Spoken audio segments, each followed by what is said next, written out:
भारत का इतिहास अक्सर राजाओं, युद्धों और धर्म ग्रंथों के इर्द गिर्द घूमता है, लेकिन उस इतिहास के नीचे एक और इतिहास दबा है, श्रम करने वाले का इतिहास।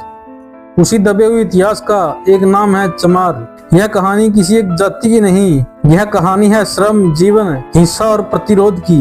यह कहानी है उस समाज की जिसने भारत को बनाया, लेकिन जिसे भारत ने ही सबसे नीचे धकेल दिया। आज से हजारों साल पहले भारत में न ब्राह्मण था, न क्षत्रिय, न वैश्य, न शूद्र। तब समाज काम के आधार पर चलता था। चमड़ा, लकड़ी, पत्थर और धातु से काम करने वाले लोग सभ्यता की रीढ़ थे। चमार शब्द चर्मकार से आया, अर्थात चमड़े का काम करने वाला।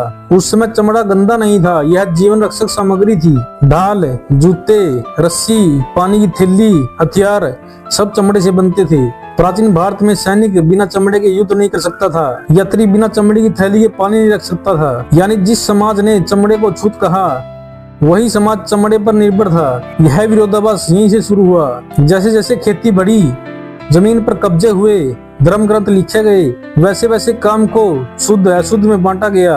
चमड़ा मरे हुए जानवर से जुड़ा था, इसलिए चर्मकार को अपवित्र घोषित कर दिया गया। यह धार्मिक नहीं, राजनीतिक फैसला था, ताकि श्रमिक वर्ग को नीचे रखा जा सके। मनुस्मृति जैसे ग्रंथों में चमार को शूद्र से नीचे रखा गया। चमार को छूना पाप था, उसकी सजा को धर्म बता दिया गया। चमार मंदिर नहीं जा सकता था, उसके लिए पानी के कुएं अलग थे। चमार शिक्षा नहीं पा सकता था। यह सिर्फ सामाजिक बहिष्कार नहीं था, यह मानवता की हत्या थी। गांव का चमार व्यवस्था का गुलाम था, मरे हुए जानवर को हटाने का काम करता था, जूते बनाता था, खेतों में बंधुआ मजदूरी करता था। इसके बदले में उसे बचा हुआ खाना मिलता, फटे कपड़े मिलते, अपमान मिलता। चमार गांव का सबसे जरूरी और तिरस्कृत इंसान था। इतिहास में शायद ही ऐसी कोई जाति हो जिस पर चमारों जितनी हिंसा हुई हो। छाया पड़ने पर मार पड़ती थी, अच्छे कपड़े पहनने पर मार पड़ती थी, घोड़ी चरने पर मार पड़ती थी, स्कूल जानने पर मारा जाता था। यह सिर्फ जाति नहीं थी, सामाजिक आतंकवाद था। जब ब्राह्मणवादी व्यवस्था चरम पर पहुंची तो प्रतिक्रिया भी आई। बौद्ध धर्म में जाति का विरोध हुआ, श्रम का सम्मान हुआ, मानव बराबरी की बात हुई। बहुत से चमार समुदाय बौद्ध परंपरा से जुड़े।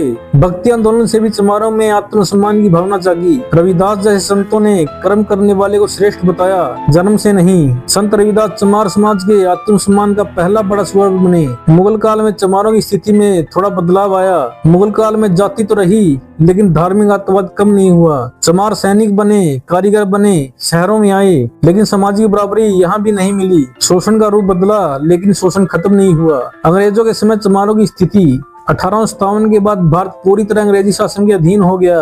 राजा गए, नवाब गए, दरबार उजड़ गए, लेकिन गांव का चमार वहीं का वहीं खड़ा रहा। अंग्रेजों के समय भी भारतीय गांव की संरचना नहीं बदली। चमार मरे हुए जानवर उठाता, चमड़ा साफ करता, जूते बनाता, खेतों में मजदूरी करता। गांव के नियम साफ थे। चमार मंदिर नहीं जा सकता, बराबरी से बैठ नहीं सकता, ऊंची जाति के कुएं से पानी नहीं ले सकता। अंग्रेज सरकार ने इस अन्याय में हस्तक्षेप नहीं किया, क्योंकि उन्हें गांव की व्यवस्था से टैक्स चाहिए था। अंग्रेजी सेना को लाखों सैनिकों के लिए जूते चाहिए थे, बेल्ट, बैग, घोड़े की काठी चाहिए थी। यह सब बनता था चमड़े से। यहीं से चमारों की जिंदगी में एक बड़ा मोड़ आया। अंग्रेजों ने चमड़े को गंदा नहीं, जरूरी माना। चमड़ा उद्योग को बढ़ाया, कंटोनमेंट और शहरों में टैनरी खोली। पहली बार चमारों को नियमित मजदूरी मिली, गांव से बाहर काम मिला, शहरों में बसने का मौका मिला।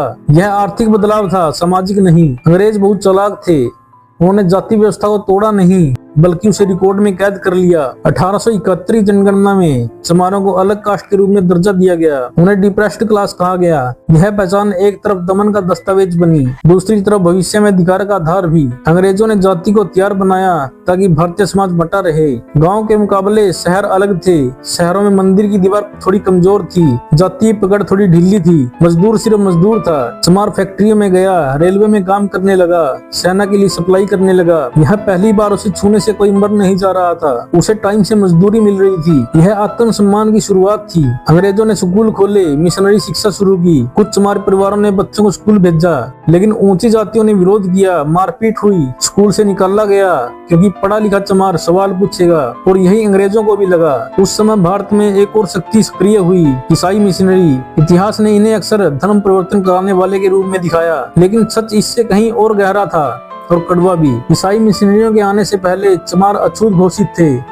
मंदिर, कुआं और शिक्षा वर्जित थी। गांव की सबसे गंदी और खतरनाक मेहनत उन्हीं के हिस्से में आती थी। 18वीं से 19वीं सदी में अंग्रेजी शासन के साथ साथ ईसाई मिशनरी भारत आए। उनका उद्देश्य शिक्षा, इलाज, धर्म प्रचार था। लेकिन एक फर्क था, मिशनरियों ने पहली बार चमार को इंसान की तरह देखा। मिशनरी स्कूलों और चर्चों में कोई जाति नहीं पूछी जाती थी, एक साथ बैठकर पढ़ाया जाता था, एक ही बर्तन से पानी दिया जाता था। चमारों के लिए यह चौंकाने वाला था, क्योंकि जीवन में पहली बार तुम अछूत नहीं हो, किसी ने ये खुलकर कहा। मिशनरियों ने चमार बच्चों को स्कूल में प्रवेश दिया, लड़कियों को भी बढ़ाया, किताब, कलम, वर्दी दी। यह बात ऊंची जातियों को खतरनाक लगी, क्योंकि पढ़ा लिखा चमार सवाल करेगा। कई जगह स्कूल जलाए गए, बच्चों को प्रताड़ित किया गया, मिशनरियों को धमकाया गया, लेकिन बीज बोया जा चुका था। मिशनरियों ने खुले तौर पर जाति व्यवस्था की आलोचना की, अछूत प्रथा को अमानवीय कहा, इसे धार्मिक टकराव बढ़ा। मिशनरियों को देशद्रोही कहा गया, लेकिन सच यह था कि वे उस व्यवस्था को चुनौती दे रहे थे जिसने चमार को सदियों तक कुचला। 20वीं सदी के शुरुआती भारत में एक ऐसा व्यक्ति खड़ा हुआ जिसने कहा कि मैं ऐसी व्यवस्था को नहीं मानता जो इंसान को इंसान नहीं मानती। उस व्यक्ति का नाम था डॉक्टर भीमराव अम्बेडकर। ब्रिटिश भारत में चमार सबसे बड़ी दलित जातियों में से एक थी। उत्तर भारत, मध्य भारत, पंजाब, यूपी, बिहार में बड़ी संख्या थी। हालांकि चमार और महार अलग अलग जातियां थी, लेकिन अनुभव एक जैसे थे। स्कूल में अलग बैठाना, पानी छूने की मनाही, अपमान और तिरस्कार। बाबा साहब ने जो झेला वही चमार समाज सदियों से झेल रहा था। अंबेडकर ने समझ लिया था कि जाति को तोड़ने का एक ही रास्ता है, वो है शिक्षा। उनके लेख, भाषण और आंदोलन चमार युवाओं में फैले। पहली बार आत्मबोध पैदा हुआ। चमार समाज ने बाबा साहब को अपना वैचारिक नेता माना। ब्रिटिश काल में चमारों को डिप्रेस्ड क्लास कहा गया। बाबा साहब ने इस पहचान को राजनीतिक ताकत में बदला, अलग प्रतिनिधित्व की मांग की। उन्होंने कहा, हम हिंदू समाज के अंदर गुलाम हैं। इससे चमार समाज पहली बार राजनीति के केंद्र में आया। अंबेडकर ने मंदिर प्रवेश आंदोलन चलाया, सार्वजनिक पानी के स्रोतों पर अधिकार मांगा। चमार समाज इन आंदोलन में आगे रहा, हिंसा झेली, बहिष्कार सहा, लेकिन पहली बार डर से ज्यादा सम्मान की भूख थी। बाबा साहब ने निष्कर्ष निकाला कि हिंदू धर्म में बराबरी संभव नहीं। 1956 में उन्होंने बौद्ध धर्म अपनाया। इसका असर चमार समाज पर गहरा पड़ा। कई चमार बौद्ध बने, क्योंकि बौद्ध धर्म में जाति नहीं थी, श्रम का अपमान नहीं था, सब इंसान बराबर थे। यह सिर्फ धर्म परिवर्तन नहीं था, यह मानसिक मुक्ति थी। संविधान निर्माण में बाबा साहब ने चमारों को समानता, आरक्षण और मौलिक अधिकार सुनिश्चित किए।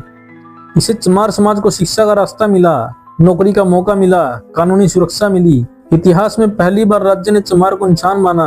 बाबा साहब के बाद चमार समाज ने प्रगति की, अफसर, प्रोफेसर, नेता बने, लेकिन गांव में हिंसा जारी रही, जातिगत गालियां जारी रही, सामाजिक बराबरी अधूरी रही। बाबा साहब ने रास्ता दिखाया, चलना समाज को है। आज चमार समाज में अम्बेडकर जयंती, नीला झंडा, संविधान की पूजा, यह सब दर्शाता है कि बाबा साहब सिर्फ नेता नहीं, आत्म सम्मान का प्रतीक हैं।